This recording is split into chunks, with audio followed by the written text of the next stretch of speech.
नमस्कार दोस्तों, मैं पारुल मिश्रा हिंदी साहित्य दर्पण यूजीसी नेट में आप सबका स्वागत है। मैं बात करने वाली हूँ आज द्विवेदी युग के जो प्रमुख कवि हैं उनके बारे में, और इनका क्रम हम देखेंगे।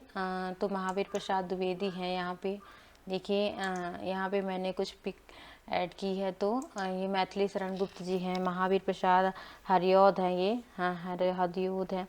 फिर सारे यहाँ पे हैं कवि मंडल, द्विवेदी युग के जो मंडल के कवि हैं उनको आज हम पढ़ते हैं। चलते हैं आगे द्विवेदी युग के प्रमुख कवि। ठीक है, द्विवेदी युग के प्रमुख कवि तो महावीर प्रसाद द्विवेदी। सबसे पहले महावीर प्रसाद द्विवेदी 1864 से 1938। इनका जन्म कब होता है? 1864 से 1938।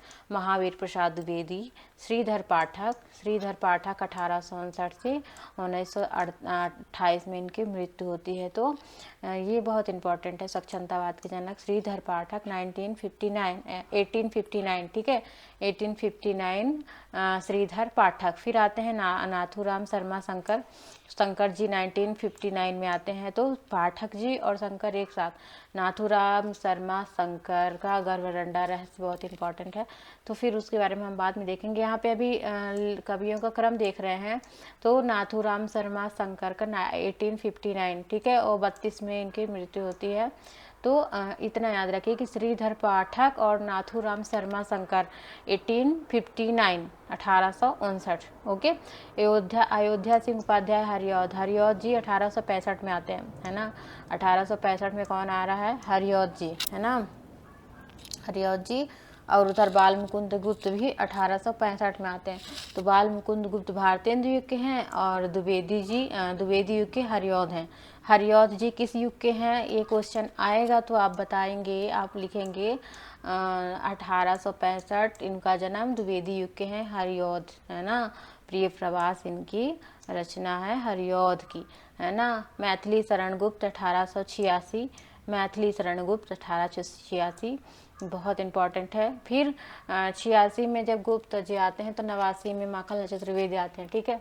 तो आप ऐसे ट्रिक के साथ याद रखिए कि 6, 7, 8, 9, 3 साल छोटे थे चतुर्वेदी जी, है ना। तो यहाँ पे इनका क्रम नहीं दिया है, बट मैं इसलिए बता रही हूँ कि मैथिली शरण गुप्त और माखनलाल चतुर्वेदी में बहुत सारे लोगों को कन्फ्यूज़न होता है। तो मैथिली शरण गुप्त बड़े हैं माखनलाल चतुर्वेदी जी से, है ना। माखनलाल चतुर्वेदी 89 में आते हैं, 89 में, ठीक है। 86 में मैथिली शरण गुप्त आ रहे हैं, 86 में मैथिली शरण गुप्त 1886 से 1964। फिर आते हैं रामचरित उपाध्याय 1872 से 1938। 72 में रामचरित उपाध्याय, इनका क्रम आता है पेपर में लगाने के लिए हर बार, है ना। तो जगन्नाथ दास रत्नाकर 1866। 65 में कौन था?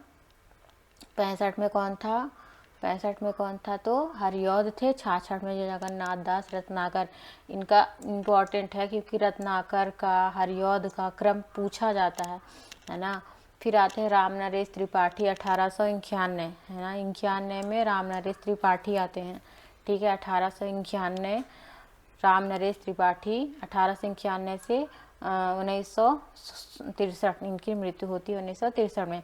गया प्रसाद शुक्ल स्नेही 1883, है ना, 1883 से 1972, 1883 से 1972। राय देवी प्रसाद पूर्ण 1868 से 1915। तो राय देवी प्रसाद पूर्ण का जन्म होता है 1868 में। वियोगी हरि का 1895 वियोगी हरि, है ना। 1963 ठाकुर गोपाल शरण सिंह 1891 से 1960 तक हैं। 1960 में इनकी मृत्यु हो जाती है ठाकुर गोपाल शरण सिंह की। तो गोपाल शरण सिंह का जन्म 1891 में होता है। सत्यनारायण कवि रत्न, है ना, सत्यनारायण कवि रत्न, इनका जन्म 1880 में होता है। ओके। तो फिर ये आप लोग क्रम याद रखिए। महावीर प्रसाद द्विवेदी इम्पॉर्टेंट है, इम्पॉर्टेंट सभी हैं। महावीर प्रसाद द्विवेदी, है ना। श्रीधर पाठक 1859, नाथूराम शर्मा शंकर 59, है ना। इन दोनों 59, अयोध्या सिंह उपाध्याय हरिऔध 65 में आते हैं, मैथिली शरण गुप्त 86 में आते हैं, है ना। रामचरित का आया था, रामचरित उपाध्याय का जन्म 1872 मिनट में, ठीक है। जगन्नाथ दास रत्नाकर 66 में आते हैं, रत्नाकर जी 68 में आते हैं। राम नरेश त्रिपाठी को बहुत इंपॉर्टेंट है, 91, कहीं कहीं 89 भी मिलता है इनका जन्म, 1889, है ना, और कहीं कहीं 91 मिलता है, ठीक है। राम नरेश त्रिपाठी, गया प्रसाद शुक्ल स्नेही 1883, राय देवी प्रसाद पूर्ण 68, और वियोगी हरि 95, ठीक है। तो आप इनका क्रम एक बार देख लीजिएगा और पेपर के जाने के पहले एक बार वीडियो को सुन लें और पेपर में क्रम को सही करके आएँ। धन्यवाद। लाइक शेयर एंड सब्सक्राइब कीजिए।